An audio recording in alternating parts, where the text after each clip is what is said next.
Welcome to First Unitarian Church of Orlando. I'm Cami Horan, a member of 1U and a member of the worship team. Also in worship today is Director of Lifespan Religious Enrichment, Judith Stein-Farrall, Music Director, Aubrey Connelly-Candelario, and Board President, Paul Knight. We send heartfelt thanks to all of the 1U teams who support 1U worship in so many ways. Today, we will sing our RE class, Children, 2 classes after Time for All Ages. Youth are with us today in service, and the nursery is available until 11:45 a.m. We welcome all to join us as we explore our Unitarian Universalist faith, which draws us into a community of justice seekers with a commitment of lifelong spiritual growth and compassion and service to the community. Whoever you are, whoever you love, you are welcome here. You're welcome here regardless of your color, national origin, gender, sexual orientation, age, physical or mental abilities, economic status, or religious background. We welcome you. For more information about our congregation and announcements, go to orlandouu.org or email info@orlandouu.org. We have an invitation to visitors, so please join us in the conversation corner in Gore Hall's foyer during fellowship after the service. We'll be chatting about the topic of the service and the religious enrichment survey and anything else you'd like to discuss. Bring your beverage and let's get to know each other a little bit more. And now, I'd like to invite Aubrey to share a few words about an exciting upcoming event. Good morning. As you can see up on our board, we have Holly Near coming September 9th. Woo! I will give you a brief update. We have sold 70 tickets, which is amazing. We've never sold that many with 5 weeks still to go. Our goal is 300. You do the math. That's all I'll say about that. I'll also let you know that the time is coming to a close for the special meet and greet with Holly.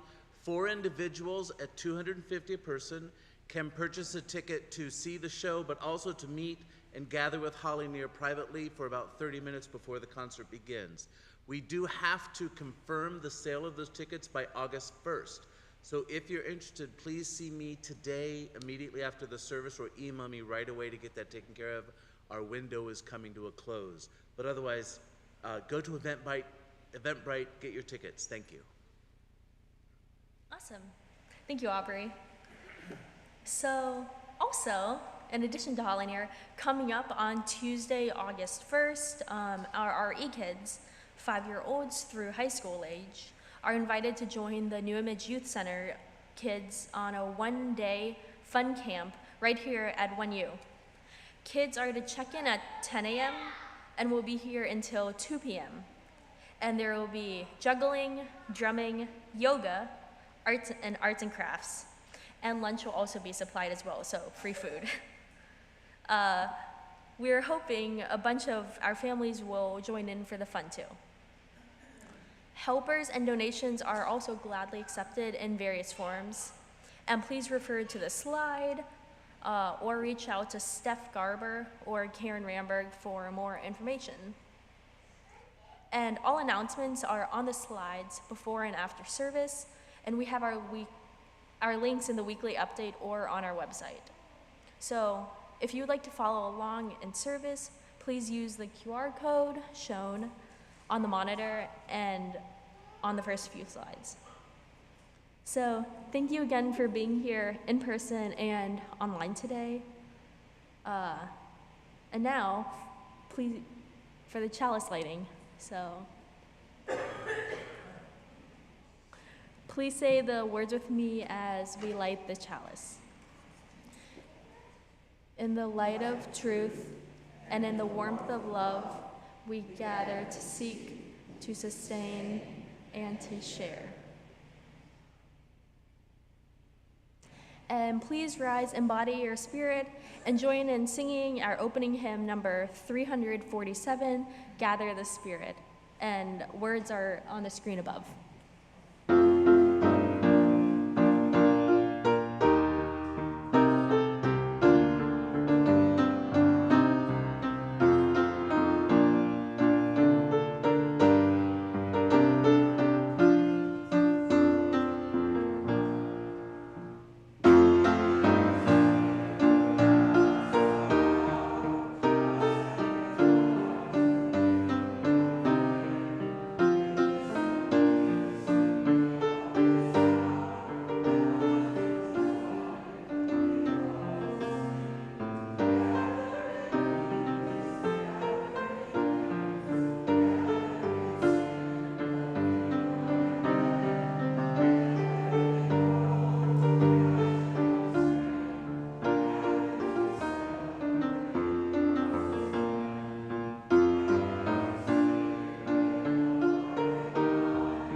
There is, you all aren't going to be surprised when I do this, there is an episode of Star Trek, The Next Generation, where the Enterprise crew are trying to build a relationship with a species that they have no productive history with.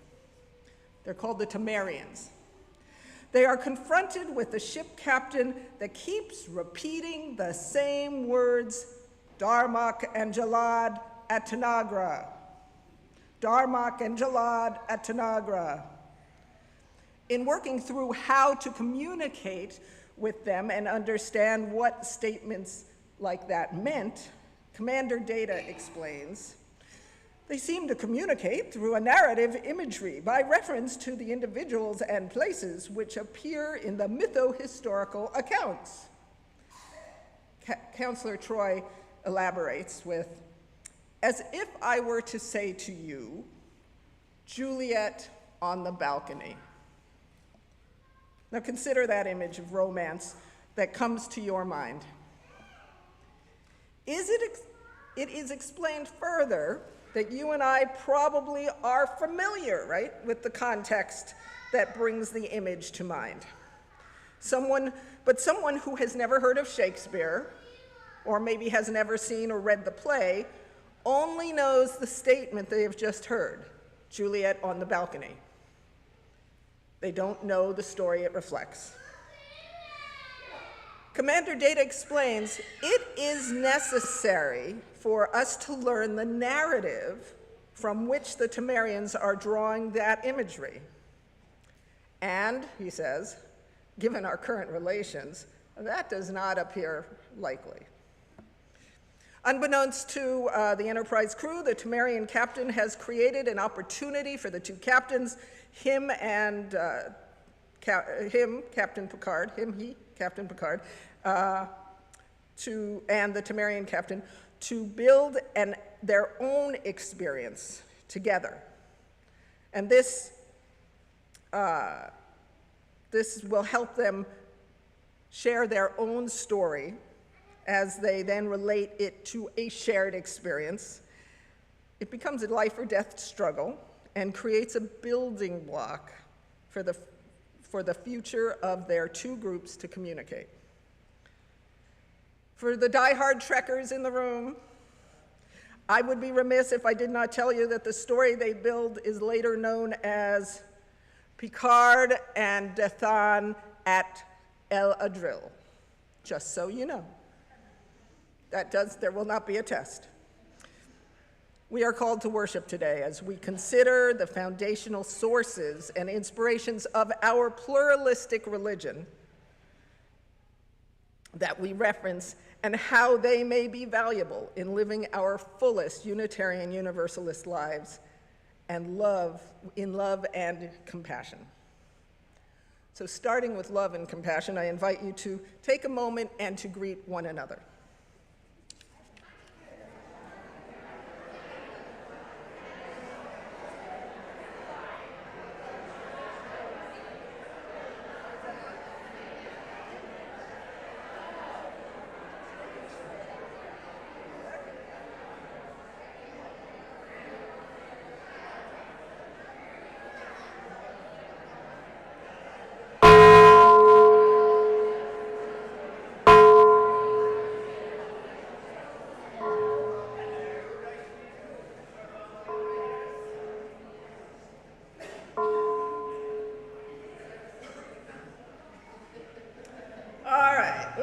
There we go, I got a little too loud.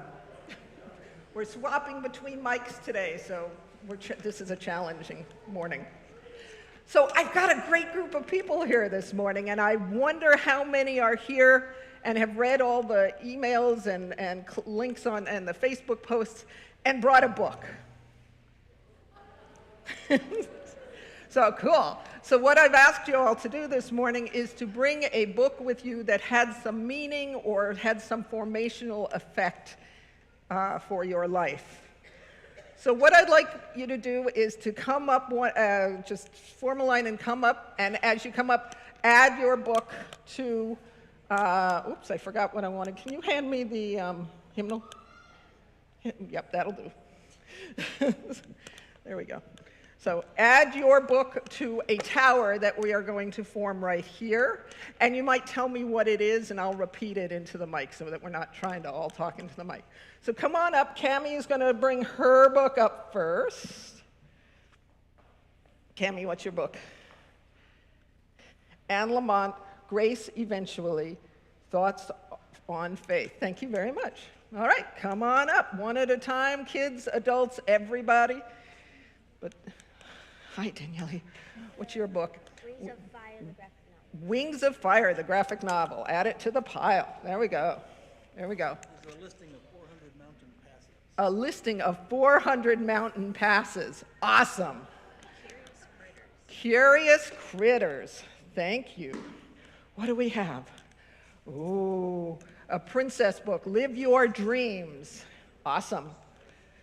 There we've got The Day You Begin. Fantastic. Thank you both. Come on up. Who's next? Yes. Do you all want to come up next, or should we? Okay. All right. Dan's got Encounters with the Archdruid. And Esme's got Just Mercy. Awesome book. And okay, are we adding the other? Oh, that's the cover. Okay, cool. All righty. The Measure of Our Success, A Letter to My Children and Yours by Marion Wright Edelman. By the way, just in case you're all worried, you're going to be able to retrieve these at the end of the service. So, thank you. Pooh and the Philosophers, in which it is shown that all of Western philosophy is merely a preamble to Winnie the Pooh.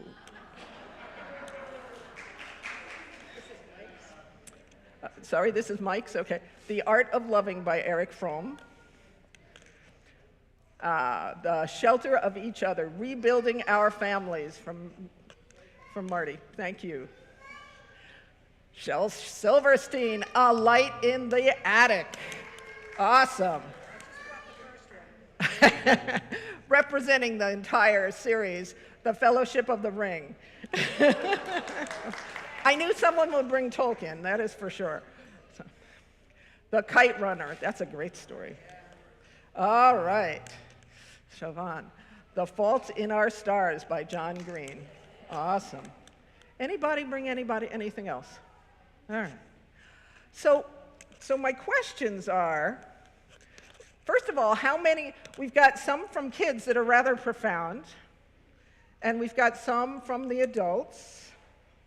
We've got 1, 2, 3, 4, 5, 6, 7, 8, 9, 10, 11, 12, 13, 14, 15, 16, 17 books. And then, if you haven't noticed, I brought out some of the other foundational sources, some of them, not all of them, from my own library, that I did not expect any of you to bring, including the Tao Te Ching, the Apocrypha, King James, a Torah, Quran, Aesop's Fables, Alice in Wonderland, which is one of my foundational documents, and a Book of Mormon. Just so these are all part of our history. Why do you think we have so many? I don't see any duplicates. Why do you think we have so many different books? Kids, any ideas why we have different stories? Yes, Daniele. Because we all like different things. Anybody else?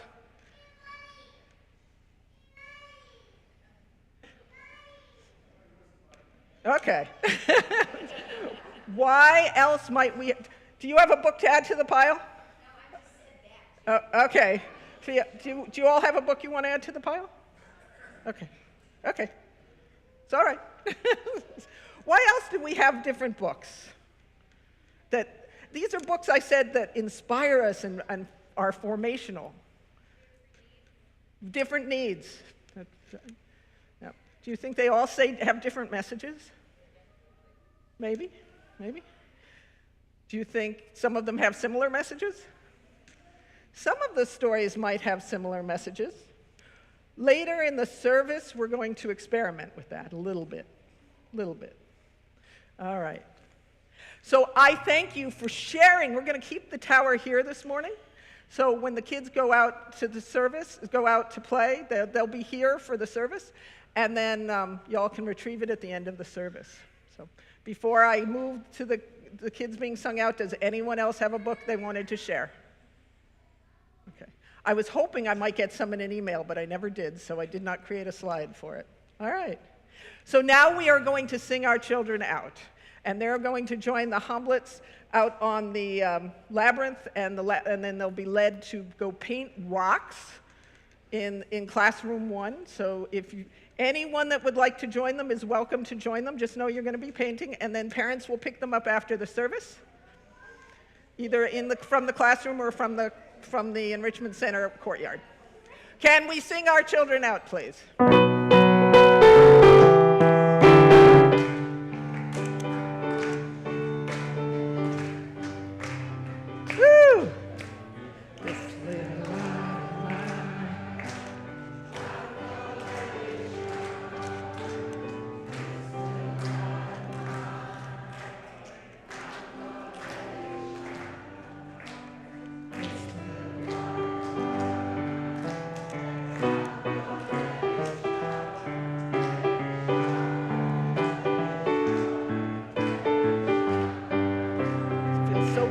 Following them. Let's see. And now we have a moment of generosity. I'm going to get further up in the kids' line. There you go. You can't fight them coming back this way. Or be the first kid to go through. There you go. There you are. Thank you, Judith. All right, so I am Paul Knight. I am currently the president of the Board of Trustees. We invite you all now to the practice of generosity. It is one of our core spiritual values, which sustains not only the life and ministry of this church and community, but also of those that we partner with. Let us be grateful for the opportunity and privilege to be able to give. And let us be grateful for our own needs, for they give us the opportunity to practice receiving.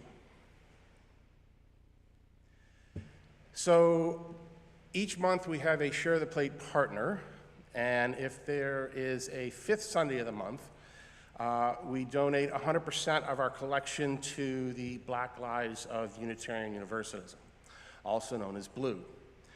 Blue's membership is composed primarily of UUs who are Black and/or of African descent, creating deeper connections with one another and within Unitarian Universalism. Blue is committed to providing support, information, and resources for Black Unitarian Universalists and justice-making and liberation for Black people through our faith. As always, you can always donate online at blacklivesuu.org. Our offering will now be collected.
Thank you, Aubrey. Wonderful as always. Let us joyfully receive what is offered here today in the spirit of gratitude and fellowship.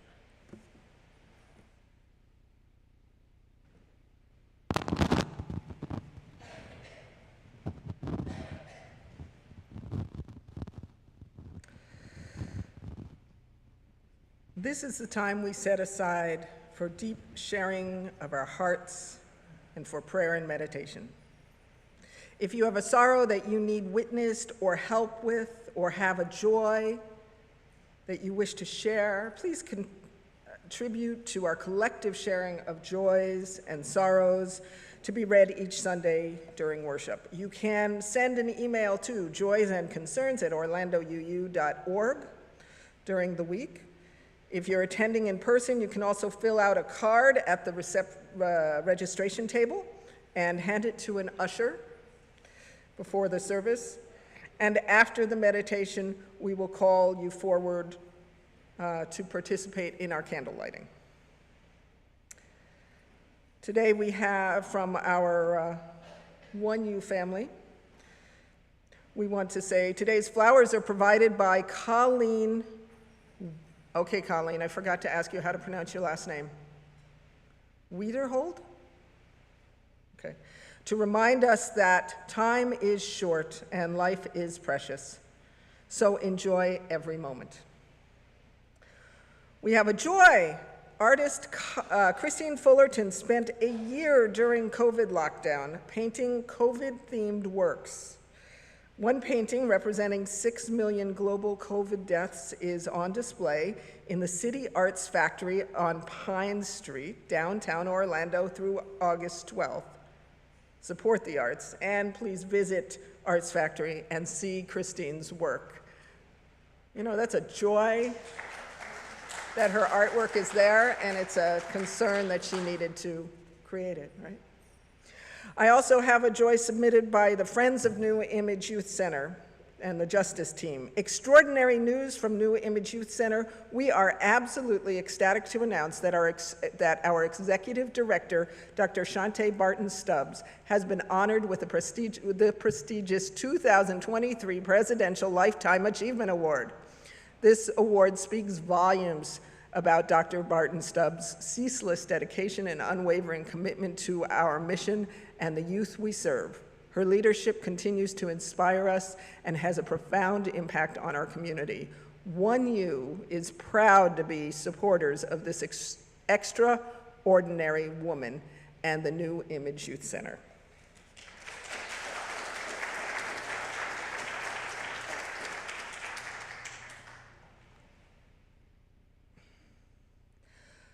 From our larger Unitarian Universalist community, a week ago, some of you may or may not have know, a week ago, our sibling congregation, in Texas, the Community Unitarian Universalist Church of Plano, was victim to what was and is being called a firebombing. No one was hurt, it happened at night, and the building took minor damage thanks to quick response by neighbors and emergency teams. They continue to meet in their building. I ask that in your hearts, in your souls, you send them some support.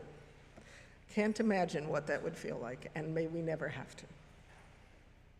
As our world continues to heat up, may all of us work to bend towards the arc of justice. And for all the joys and sorrows of this community and the world those shared today, and for those held close to our hearts, let's pray, let's celebrate, and send each other healing energy as we find joy in using our creative spirits for good in the world.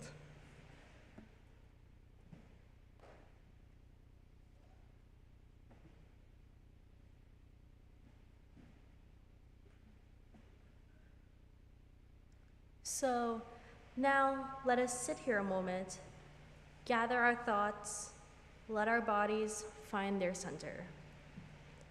Allow your arms and hands to rest beside you or on your lap. Let your feet rest on the floor. Listen.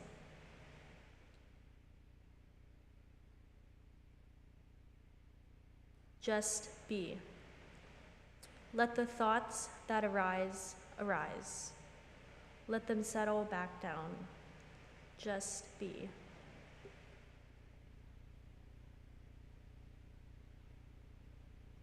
So now you are invited to come forward and light a candle of remembrance, loving kindness, or hope as Aubrey plays.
So during my freshman year of college at the State University of New York in Oswego, way back in the late 1900s, I took a world religions class. One of the first things I remember learning in that class was that there were religions that were talked about called religions for people of a book, and religions that were not religions of a book. All the Abrahamic faiths are people of a book. And according to Wikipedia, the source of everything, oh wait, we don't have a copy of that there. Also, by some interpretations, the Zoroastrians, and starting from the 8th century, some Muslims also recognize the religious groups such as the Samaritans, and even Buddhists and Hindus, Jains, are considered people of a book. What are those books? Any guesses? Bible? Louder? Quran? Yeah, yeah. Bible, Torah, say it, I'm sorry? Torah, yeah. Bhagavad Gita, Book of Mormon, the Tao. This is all to say that there is what we might call for these people a common read.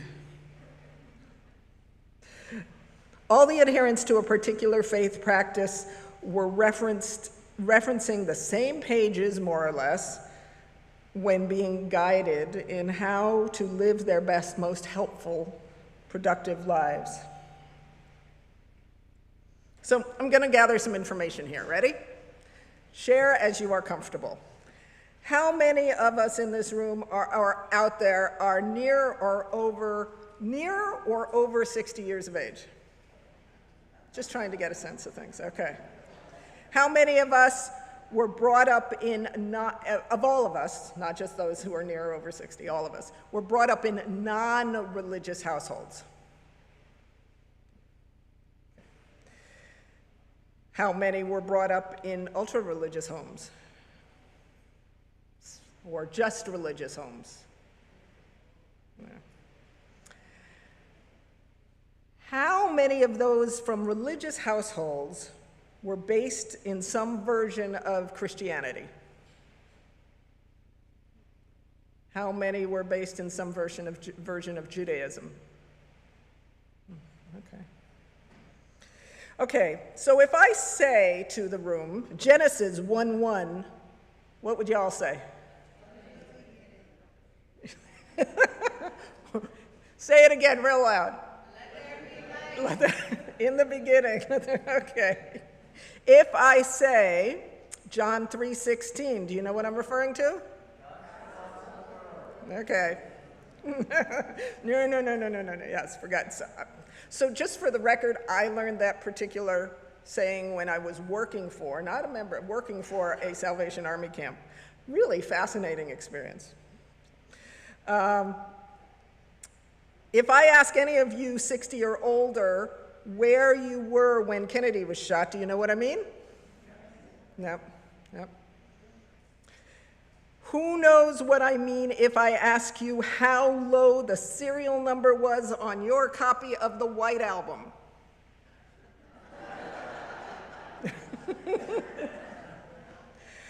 Who knows who sings the song About Damn Time and God and Good as Hell? Who knows? You know? All right. Someone who knows, shout it out. There we go. Okay, who got their news last night? Who watched the news last night? Yep. Where did you get your news source? Internet. Sorry? Phone, on your phone. NBC. CNN. Reddit. NPR. I had samples here in case no one answered me. I like TV, radio, online newspaper, TikTok, YouTube, right? In the fragmented world we are currently living in, we have fewer and fewer common experiences to draw from and build an understanding of the wider world than we did just 22 years ago, much more than 60 years ago, and 100 years ago. Just as a reference point, YouTube was created in 2005. The concept album, Jesus Christ Superstar, was introduced in 1970, and there's a line in that album and in that musical, in that rock opera, where Judith sings of Jesus, "If you'd come today, you would have reached the whole nation. Israel in 4 BC had no mass communication." Don't get me. We're gonna, how fast could you pull it up? Okay. Everyone, and it's true, right?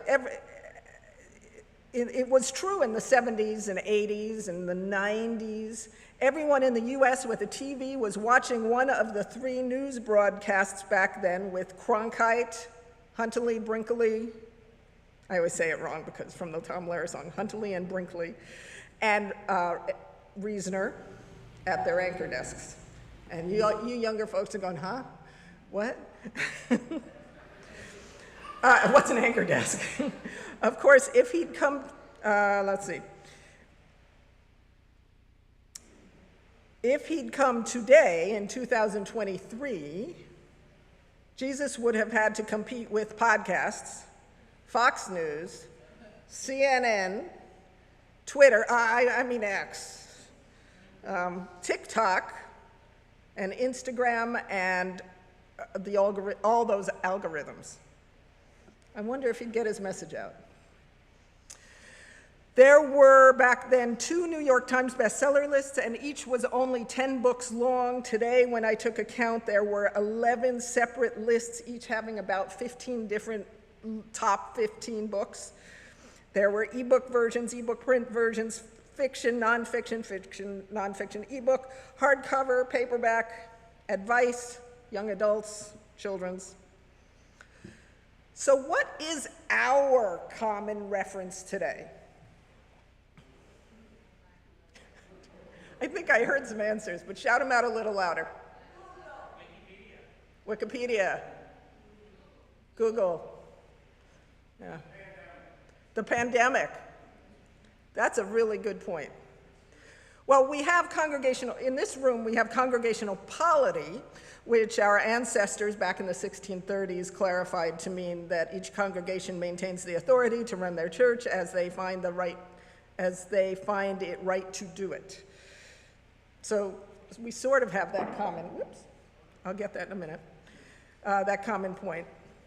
But here, we're all right here. We're having a common experience as Unitarian Universalists, right here in this church or online, or maybe you're just looking to be entertained for a little bit before you go to coffee hour.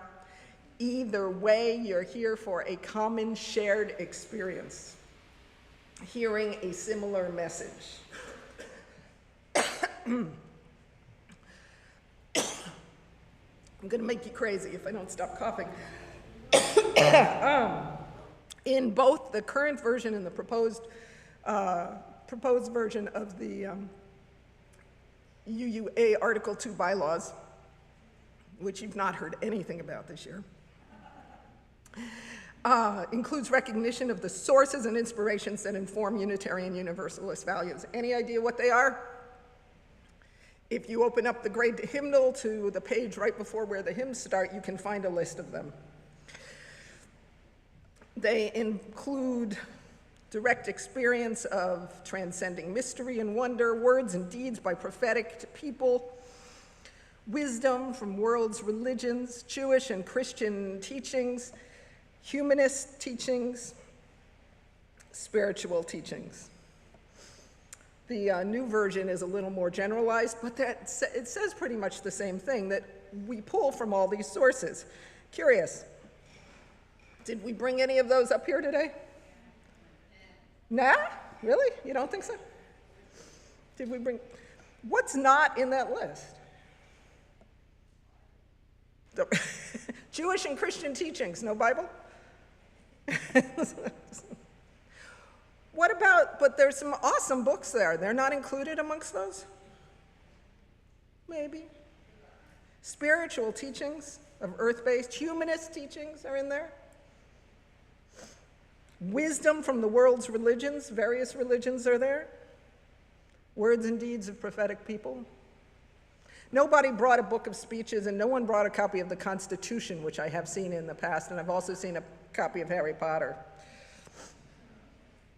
So, based on that experience with the book Tower of Meaning, which is what I'm calling it, and this informal poll, are Unitarian Universalists a people of a book?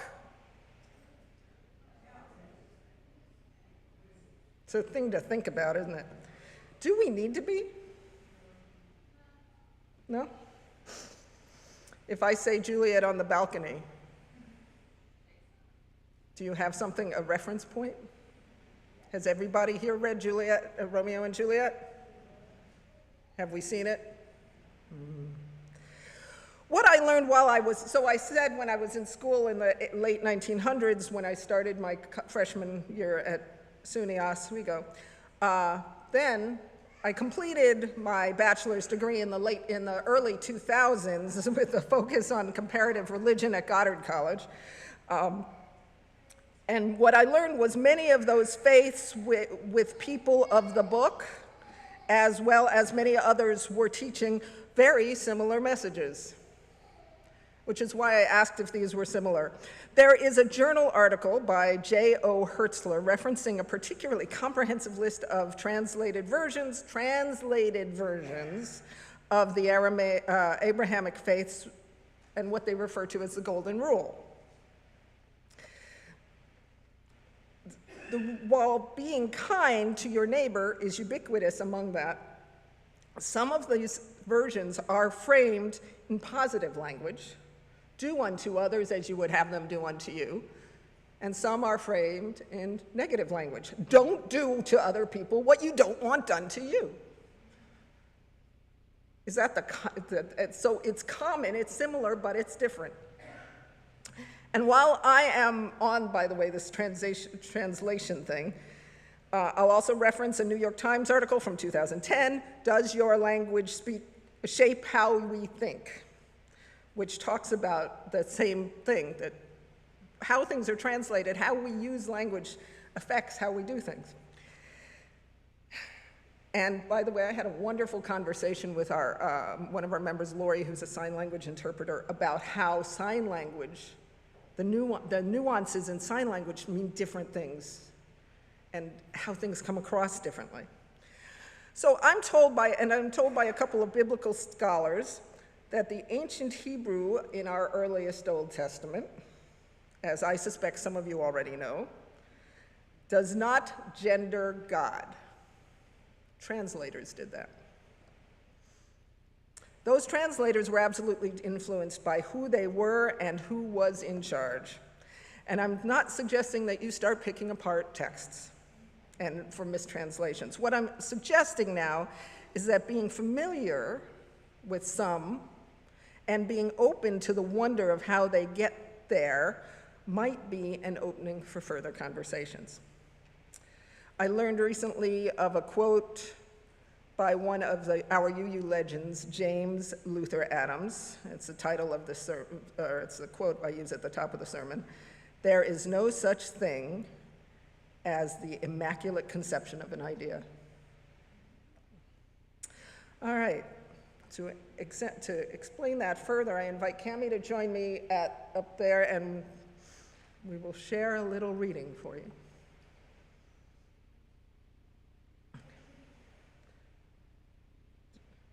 Attributed to Jesus is in the dialogue of the Savior. When I came among humanity, I opened the door to the way. I showed you the path, and you must follow. You will find it within yourselves. Attributed to Krishna in the Bhagavad Gita. The light that resides in the sun shines light on all beings. It enters the earth as my being, for I nourish all things. Attributed to Buddha in the Dhammapada. Those with pure heart and who seek the way without ceasing to find it. It is the cleaning glass until the dust is removed. Attributed to Lao Tzu in the Tao Te Ching. I seek to understand and walk the way so that I do not lose sight of it. The way is not complex, nor is it hidden from anyone. People just choose to ignore it. Attributed to Osho. Don't seek, don't search, don't ask, don't knock, don't demand. Relax. If you relax, it comes. If you relax, it is there. Attributed to Benjamin Franklin Hawkeye Pierce of MASH fame, answering a letter from a boy whose brother died in Korea. Dear Ronnie, it is not a good idea to let the love you have for your brother turn into hate. Hate makes war, and war is what killed him. I understand how you feel. Sometimes I hate myself for being here, but sometimes in the midst of all this insanity, the smallest thing can make my being here seem worthwhile. Maybe the best answer I have for you is that you look for good wherever you can find it. Dorothy Gale in The Wizard of Oz as produced by MGM. Well, I think that it wasn't enough just to see Uncle Henry and Auntie Em.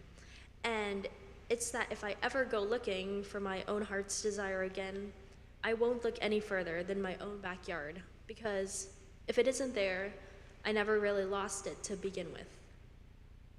Found in the Diary of Anne Frank. Everyone has inside him a piece of good news. The good news is that you don't know how great you can be, how much you can love, how much you can accomplish, and what your potential is. Thank you. A few years ago, I got turned on to I'm just jumping from subject to subject here, a fantasy book series called The Dresden Files. Anyone read it? Okay. There's a heroic character in the series there are heroic characters in the series who wield divinely empowered swords. In one of the later books, in a series of mishaps, one of the swords gets broken. And another unappreciated, nerdy person who is well-versed in the various sci-fi pantheons picks it up to do what he can in a crisis that is happening. And he picks up this broken sword, and he goes, and it becomes a lightsaber. Later, in a conversation between the leading character, Harry, and his archangel friend, Uriel, the following exchange happens about that. And that sword breaking, I ask, says Harry. Did you plan that too? I don't plan anything, Uriel said. I don't really do anything. Not unless one of the fallen crosses the line. No? What is your job then? I make it possible for mortals to make a choice, he said. Miss Murphy, another character, chose to act in the way that would shatter the sword.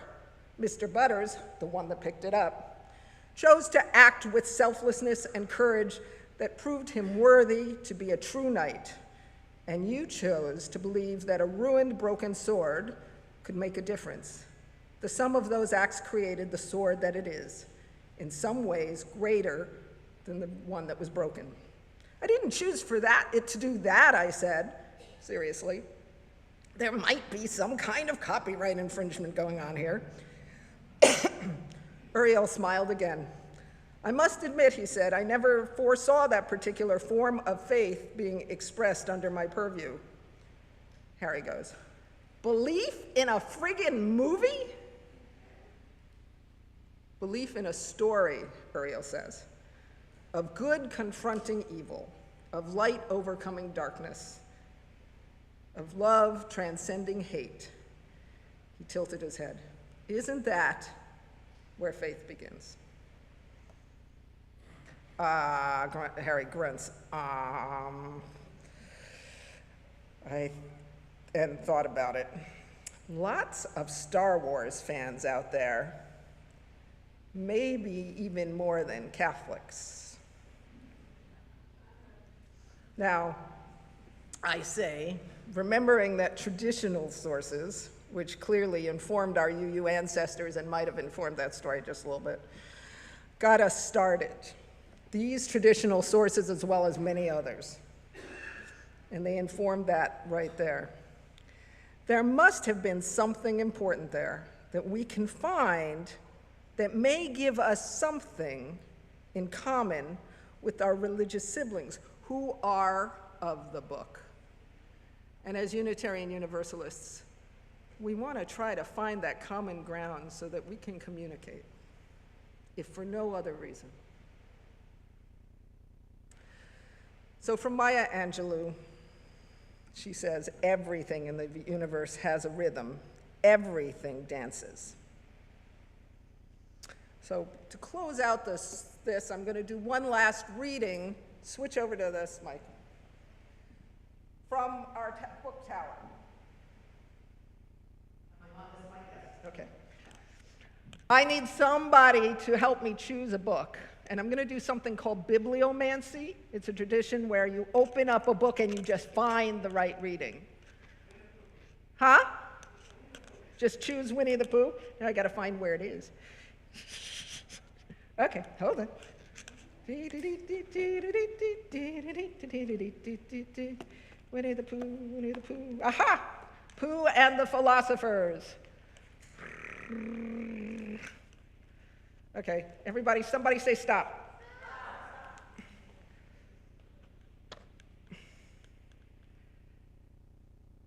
As soon as he got home, he went to the, I have no idea what I'm reading here, so there we go. Let me see how far am I going. Okay. As soon as he got home, he went to the larder. He went to the larder. And he stood on a chair and took down a very large jar of honey from the top shelf. It had honey, H-U-N-N-Y, written on it. But just to make sure, he took off the paper cover, looked at it, and it looked just like honey.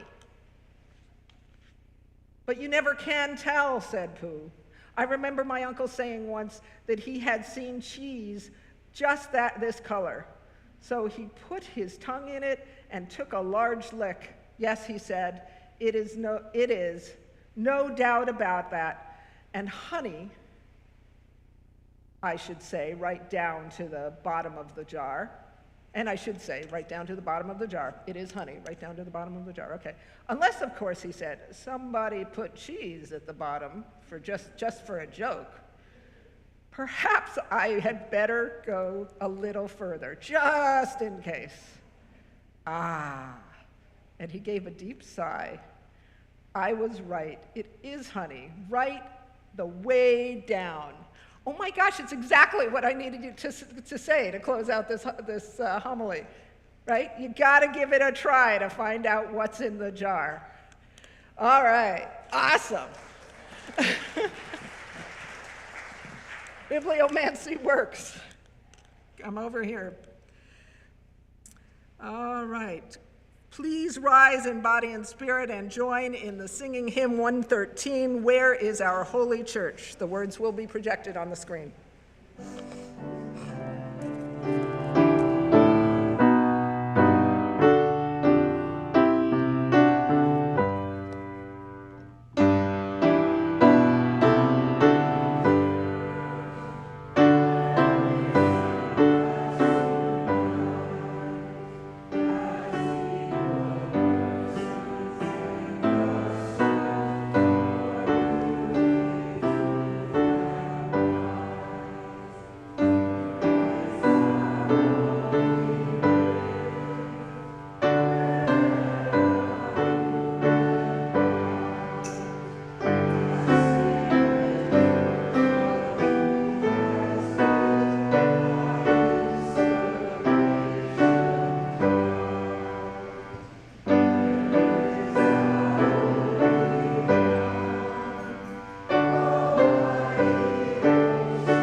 From the way of life according to Lao Tzu, existence is beyond the power of words. To define, terms may be used, but are none of them absolute. In the beginning of heaven and earth, there were no words. Words came out of the womb of matter, and whether a man dispassionately sees the core of life or passionately sees the surface are essentially the same. Words making them seem different, only to expressed appearance. If name be needed, wonder names them both. From wonder to wonder, existence opens. My call to action to you is give texts of all kinds a chance.